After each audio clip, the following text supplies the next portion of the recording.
Salut à tous et bienvenue sur Fan de Nouvelles Technologies. Aujourd'hui, je vais vous faire une vidéo où je vais tout vous dévaler.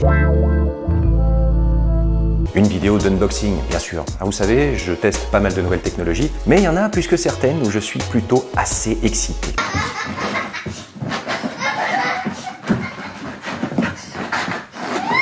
Pourquoi? Parce que c'est une technologie qui se renouvelle tous les 7 ans, à peu près. Et là, j'ai des petits frissons.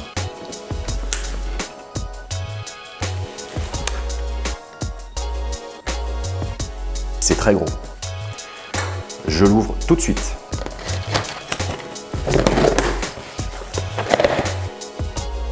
Oh. Et qu'est-ce qu'on a là-dedans?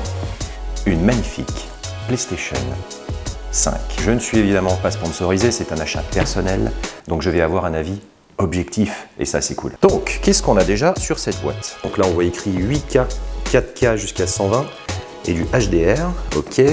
Ici sur le côté, qu'est-ce qu'on a? On a encore une photo. Ici des explications et l'arrière. Ultra haute vitesse grâce à sa puissance. Découvrez une expérience de jeu approfondie grâce au retour tactile, aux gâchettes adaptives. Découvrez tout un catalogue de jeux. Alors le catalogue de jeux pour l'instant il est super restreint. Donc ça c'est la première petite chose que je pourrais dire. Parce que autant d'habitude j'étais content d'avoir la nouvelle console parce qu'il y a un super jeu qui l'accompagnait, autant là, c'est la première fois de ma vie où j'achète une console sans jeu qui déchire tout. C'est un petit peu cette sensation que j'ai d'avoir une Ferrari sans essence. On va quand même regarder ce qu'il y a à l'intérieur. Alors, ça pèse son poids. Qu'est-ce qu'on a dans cette boîte? Une petite languette.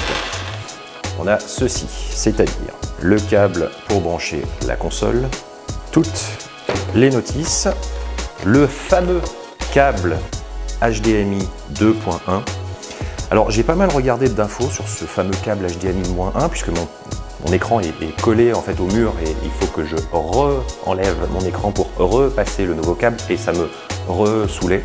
Donc je me disais que j'allais utiliser celui de la PS4 et en fait a priori, d'après ce que j'ai compris, ce câble HDMI 2.1 permet de faire passer plus d'infos en fait entre la télé, donc l'écran, et la nouvelle console. Infos visuelles et infos sonores. Je crois que mon écran qui n'est pas dernier cri ne sera pas compatible avec toutes les capacités de ce câble HDMI 2.1, mais dans le doute, je vais quand même me faire chier à le passer dans le mur pour pouvoir au moins espérer avoir la meilleure qualité. Alors ça doit être le support qui permet de la maintenir debout. Il reste le câble USB-C pour brancher et charger la manette. Et justement, voici la nouvelle manette. Déjà, elle est jolie, moi j'aime bien cette couleur blanc. Je ne sais pas si ça va rester blanc très longtemps. J'ai évité justement de regarder les vidéos des gens qui ont la chance de la recevoir gratuitement pour avoir un avis objectif et pour découvrir véritablement au moment de l'ouverture de la boîte. Pour l'instant, c'est très agréable en main. J'aime bien, c'est vraiment très classe. Ce petit mélange de noir et de blanc. Voici la manette PS4 et voici la manette PS5. Les anses sur le côté sont un petit peu plus profondes, un petit peu plus longues, un peu moins bouffi que sur la PS4, un peu moins une tête de zizi, je trouve aussi. L'écran tactile est plus grand, et plus ergonomique, plus agréable au toucher également. Les boutons n'ont plus les couleurs PlayStation, donc ça change aussi. Je crois que c'est la première fois qu'une manette PlayStation n'a plus les couleurs, donc vert pour le triangle, rose pour le carré, bleu pour la croix et rouge pour le rond. La croix directionnelle est plutôt jolie, à voir si ça tiendra dans la durée. Et les joysticks sont à peu de choses près identiques à ceux de la PS4, un petit peu plus... Les cercles sont un petit peu plus petits à l'intérieur, mais sinon vraiment à très peu de choses près. La véritable nouveauté va principalement a priori se retrouver à l'arrière de la manette, notamment sur les boutons L et R, sur lesquels on a des systèmes de retour de force qui vont changer la donne. Alors on a plus également, je vois, la petite couleur qui était sur la manette PS4, ici, et qu'on voyait, qui permettait de retrouver les manettes facilement lorsqu'on jouait à plusieurs. On avait les couleurs bleues, les couleurs rouges, etc. Là, mais je ne vois absolument rien. À voir si lors de ma prochaine vidéo de test, en allumant cette manette, on obtient quelque chose de brillant et qui nous permette rapidement en fait de savoir à quelle manette appartient à qui quand on fait un jeu à plusieurs. On a toujours cette possibilité a priori de brancher son casque directement dans la manette, ça c'est quand même super pratique. On a un bouton mute, ça aussi c'est pas mal du tout, de pouvoir appuyer directement rapidement sur le bouton mute quand quelqu'un nous appelle, c'est quand même plus pratique. Le bouton PlayStation d'allumage, j'imagine, lui n'est plus rond maintenant, il a la forme du logo. Le haut-parleur est toujours là. On passe de 12 à 9 trous pour ce qui est du haut-parleur ici au milieu. On a 2 boutons aux extrêmes, en haut à gauche, en haut à droite. Et le bouton pour brancher la manette donc avec l'USB-C. Donc là, on quitte le format qu'on avait avant de chargement pour l'USB-C. Donc ça, c'est pas mal aussi. Ça devrait accélérer tout ça. Au niveau du poids, alors je vais pas m'amuser à les peser, mais on est sensiblement sur la même chose, je dirais. Peut-être un petit peu plus lourde celle-ci, mais vraiment à très peu de choses près. Au niveau du confort en prise de main, j'aurais tendance à dire que pour l'instant, rapidement, je préfère celui-ci. Alors, moi j'avais la Xbox 360 à une époque et j'adorais la manette de la Xbox 360. C'est peut-être certainement pour ça qu'ils n'ont pas changé en fait le design pour la nouvelle Xbox. On retrouve un peu cet aspect allongé de la Xbox avec une meilleure prise en main du coup par rapport à la PS2. On verra après à l'usage sur les jeux au bout d'un moment ce que ça donne réellement. Passons maintenant à la bête.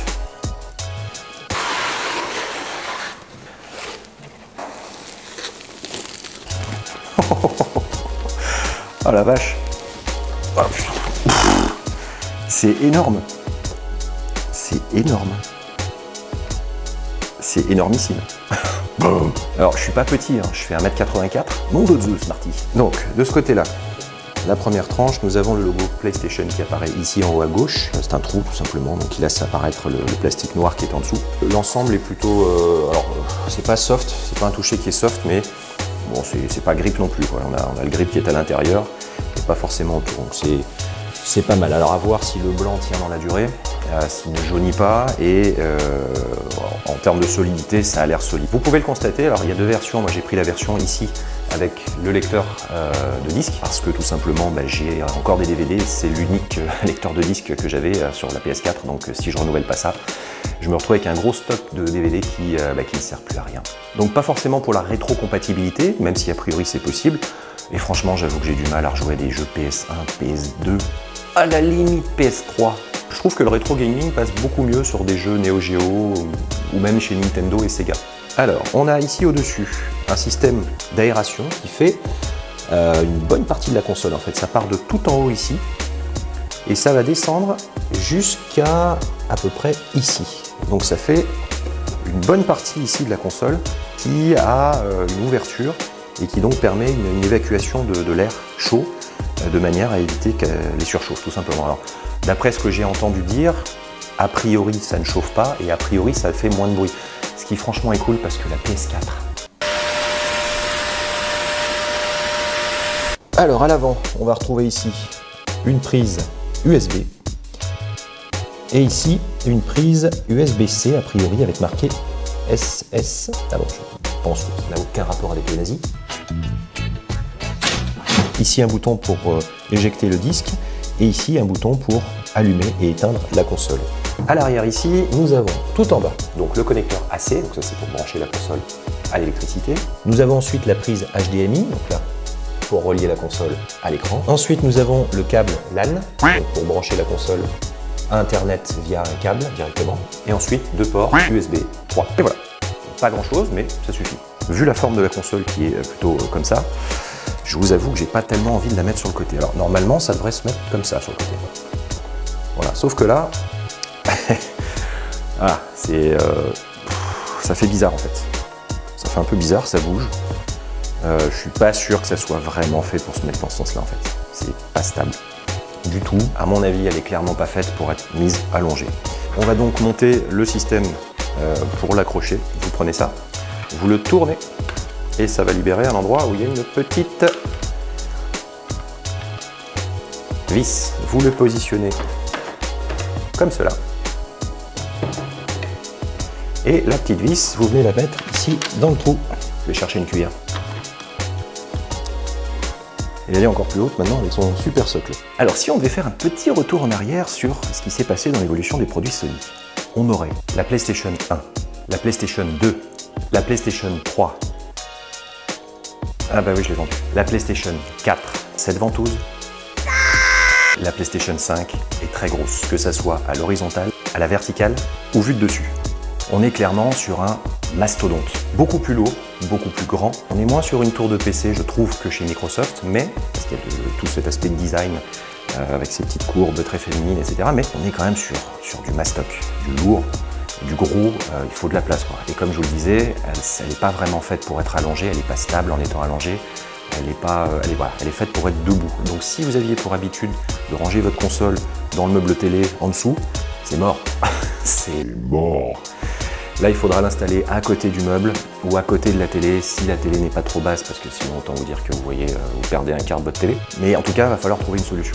Donc premier ressenti comme ça, je la trouve vraiment jolie, mais je la trouve vraiment trop grosse.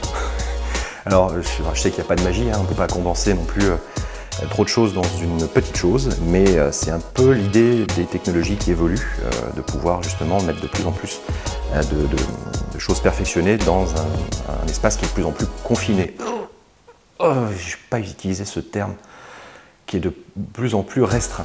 Ça me fait penser peut-être que dans 7 ans, on aura quelque chose qui sera haut comme ça et large comme ça. Peut-être que dans quelques années, les consoles serviront également de tabouret. Voilà, j'espère que cette vidéo d'unboxing vous a plu. Moi, j'ai été ravi de la partager avec vous. Je vais maintenant m'occuper de la partie numéro 2, c'est-à-dire installer la bête et puis transférer tout ce qu'il y a dans la PS4 à la PS5 et ensuite commencer à jouer, tout simplement. Je vous ferai très rapidement une vidéo pour la partie jeu et la partie découverte en fait de l'univers PlayStation 5. Abonnez-vous si ce n'est pas encore fait, comme ça vous serez au courant tout de suite dès que la vidéo sera dehors. Je vous remercie en tout cas, vous êtes vraiment de plus en plus nombreux à me regarder, à m'écouter. Continuez de mettre des commentaires, continuez de partager vos passions avec moi et je vous dis à très bientôt.